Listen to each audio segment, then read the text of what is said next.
Hey everyone, welcome to the podcast. My name is Jeffrey and I will be your co-host. With me again is Roxanne, and we are doing the part 2 of the Mourning Customs and Practices podcast. Last time we kind of talked about the different types between modern funerals and the federal period, and then we kind of went into some of Lucy's preparations for the wake and the funeral. So for this podcast, we're going to dive into what the wake or the funeral would look like in the 1820s and what it was at the Stephenson house. How's it going, Roxanne? Doing good. How's it going with you? Doing pretty well. We're just ready to talk about some of these mourning practices. We mentioned that Lucy sends out invitations for the wake or the funeral. So who visited the wake versus who comes to the actual funeral? I would say that people that came to the wake or came to pay their respects would have been just like everyday townspeople, people that, Ben knew just maybe in passing, acquaintances, that type of thing. But people who would have been invited to the funeral would have been, more of the movers and shakers of the area, like Ninian Edwards or maybe Edward Coles, people that were probably more the higher echelon in the community than just the average, like the storekeeper or something like that. So it would have been probably their closer friends, political friends, that, that type of person that would have been invited. Makes sense because, in a smaller family in modern times, you may only have a family funeral, but then everyone is invited to the wake. So the wake's done. Where is the funeral held here for Stephenson? It would have been in the parlor. Like I said in our last podcast, his funeral is set up in the parlor. You could have also had the funeral in the dining room, believe it or not, because after he died, while they were waiting for the coffin to be built, he would have been laid in state, either in the dining room or in the parlor. And a little bit different about, funeral customs for this period is you weren't necessarily being buried in clothing yet. You're being buried in a shroud. You'll see instances of people being buried in their clothing, but mostly it's in a shroud, which means your body's wrapped. You're not dressed, you're wrapped in a shroud. And for, a couple days at least, he probably was laid out on either a table or a board that was on sawhorses that had some type of a sheet, like a black sheet or a white sheet over it. Mm-hmm. And that's how his body would have been displayed. And if you were coming to pay your respects, that's what you would have been viewing. But when the coffin would have been finished, then they would have placed him into the coffin. More than likely, the lid would have been off of it. And then at the funeral, right before the funeral, they would have put the lid on and secured it. And then the funeral would have began. If I was one of the lucky ones to actually get invited to the actual funeral, what could I expect to see or be given when I arrived? Well, it was customary to have someone bake, or you would purchase it from a bakery, an item that was called a funeral biscuit. And it's really more of a cookie, but they were called funeral biscuits. They may have been made here by one of the indentured servants, or if there was a bakery in town or possibly in St. Louis, they may have had them made. And they were traditionally, they were wrapped in paper, again, with a black sealing wax and a funerary image on it. Sometimes you'll see like a little remembrance card on the outside, kind of saying, who the person is that passed, maybe the day they die. A little information, a little scripture or a poem is really up to the family. And somebody may literally be standing at the front door and as you walk in, offer you one. And it was one of the items that are oftentimes referred to as memento mores, and it was your keepsake. And it's very similar, or I think it is, to the prayer cards you get when you go to a funeral today. It doesn't have food with it, but at this point it would have been, just this simple cookie. And depending on where you were from, would depend on the types of flavorings. We use caraway seeds in ours, and it's kind of a mix between a sugar cookie and hardtack. It's very hard, and it'll last forever. We have some that we have on display that I think are like 5 or 6 years old. You don't want to eat them. And they would get, as I said, really hard. And so mourners would oftentimes dip them in whatever they were drinking. If they were drinking brandy or port or tea, that's what they're going to be dipping it in to help soften it up, because they are so hard you could probably break a tooth on them. But it was a gift. And if you couldn't make the funeral, they might send you one. From what I've seen on just limited research that I've done on the topic, if you're a more wealthier class, could those mementos be a little bit better than just a funeral biscuit? Oh, sure. Oh, yeah. I mean, funeral biscuits are pretty standards. There were other types of foods that were funeral type food. But if you were, like you said, if you were wealthy enough, you might have received black leather gloves. Maybe the people who, the household could afford that. You might have received a handkerchief that was bordered with black fabric, and which was, again, another way of showing a public display of mourning. If you were a close family member, you might have had a piece of jewelry, some type of mourning jewelry that would have been given to them. Gentlemen might have received, black sashes for their hats. So you could spend a lot of money on gifts just to give to your, the funeral goers. As far as we know, the Stevensons probably didn't do something like that, especially with Lucy being a widow now. Yeah. Probably not. No, we don't have any records at this point. Now, it's not to say that something won't come to light, but so far, our probate records that we do have, we don't see anything like that being done. So, right now, it's just more of a general, this is what, households of this size would have done, but not necessarily did it. Makes sense. So the guests are now all seated and ready for the funeral. What can they expect next to be going on? It's probably going to be pretty simple. Today when we go to a funeral, you're going to hear the eulogy. You might have people get up and talk and share memories. You might have, there's a whole range of things that can be done at a funeral. At this point in time, they keep it pretty simple. From what I've researched, the minister may have stood up and given a very brief eulogy. He may have offered a prayer, and then that's it. They leave and they go to the gravesite. The coffin bearers or the pallbearers would have taken the coffin to wherever it was going to be, interred.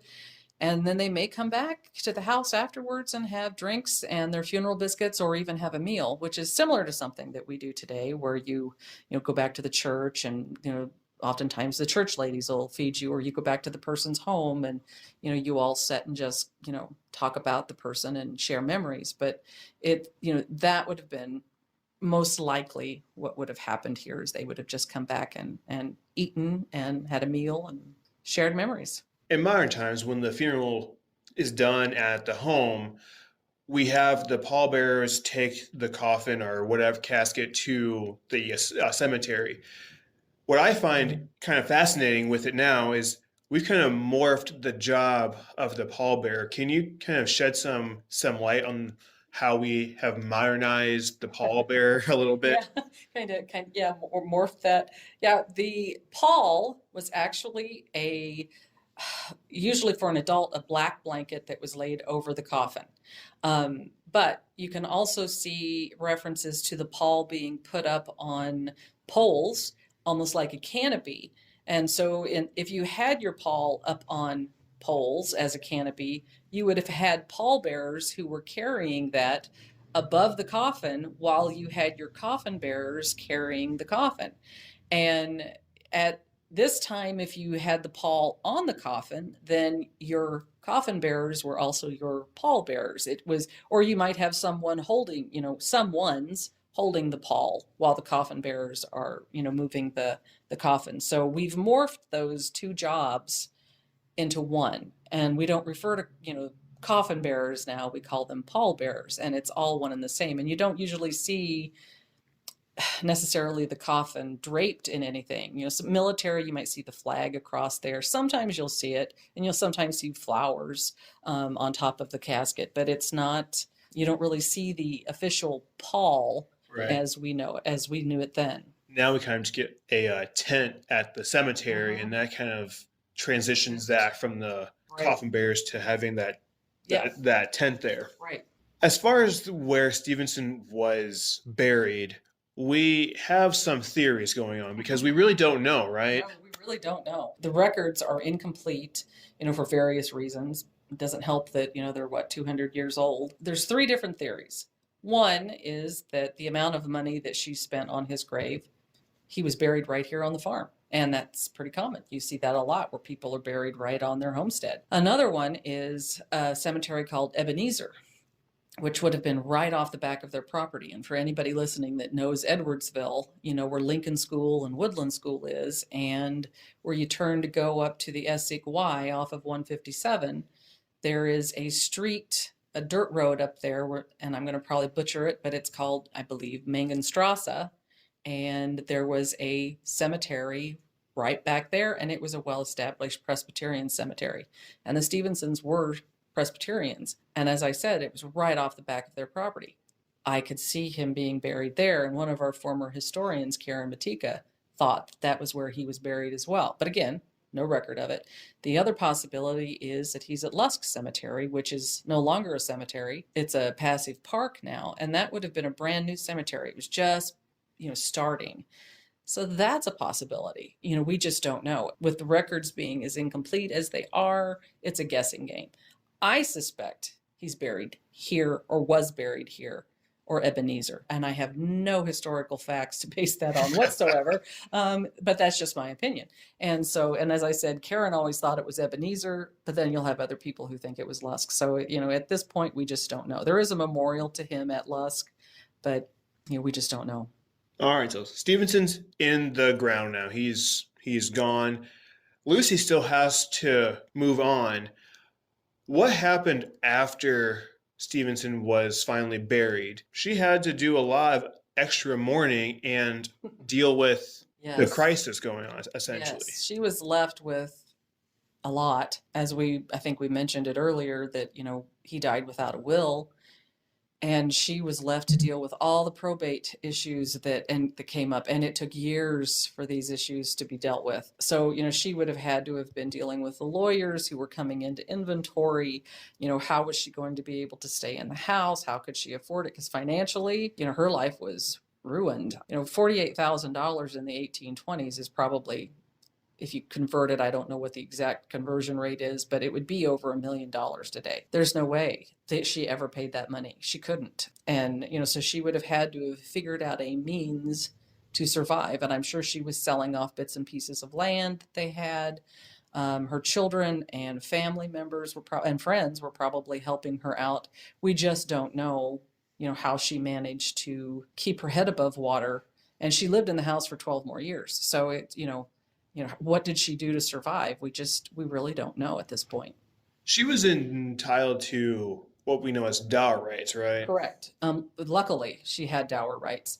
At this point in time, when your husband died without a will, they could not come in and take everything away from her. So what we see on the inventory that was taken when Ben dies are things that really are associated with him. They couldn't take her house away from her. But, if it was essential for her or her children, they couldn't touch it. And so she got to keep the house, her personal items, the children's items. So most of the items that we have, you can almost go room by room. And, some of them are essential and some of them are not. We have some strange things that are missing from our inventory, like weapons. There's no weapons of any kind. And at this point in time, at this house, there were weapons here. Stephenson was a major in the militia, later a colonel.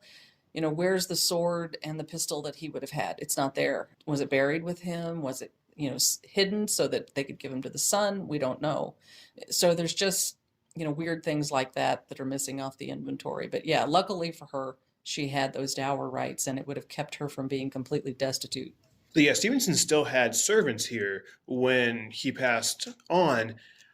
Where were they listed on the inventory list? Well, that's one of the most interesting aspects of the house, is the fact that the slaves that were here are listed in the barn with the livestock. They're listed with the cow and the horse and the 42-headed pig, because at that time, they're livestock. They are not considered people. People will come and ask us on tours, how were the slaves treated? Did the Stephensons treat them well? We have no idea. But it puts it into perspective for you right there, as far as society goes, that this is property, and they had no rights, and I believe it was 5 of them were sold at the auction. And so you had one man and 4 children who were listed. They were valued at $1,000, and Lucy ultimately bought them back for 401. Well, at least she was able to keep the house. Now, how long would she have to stay in mourning after Stephenson's death? More than likely, for a woman, for a widow, you were expected, didn't always happen, but you were expected to stay in mourning for at least a year. So she would have been in what was called full mourning for at least a year. You could stay in it for up to 2 years. And we think that Lucy stayed in it for the rest of her life because we have a portrait of her when she is a much older woman. She's still wearing what was called a love ribbon or a mourning ribbon on her cap. And that is, again, a public display of mourning and would have been an indication that she's still in mourning. So I would suspect that that's why she never remarried. All right. Well, we are almost out of time for today's podcast, but thank you again for coming and talking to us about mourning practices. If you want to see more about the house, come and take a tour during the mourning period. When is the mourning period? We go for the whole month of October. So actually, this year, October 31st will be our last day for mourning. So we're open Thursday through Saturday, 10 to 3, and then Sundays 12 to 3. And you don't have to have an appointment. You just come, and we'll start a tour when you get here. And this is a yearly exhibit, Yes. right? Yes, we do this every year. It's just it started out as, just one time, but it became so popular that we started doing it every year. And so, yeah, So if people miss it one year, so they can come back the next year. Yep. All right, well, check out the mourning exhibit at the Stephenson House, and we will see you all next time.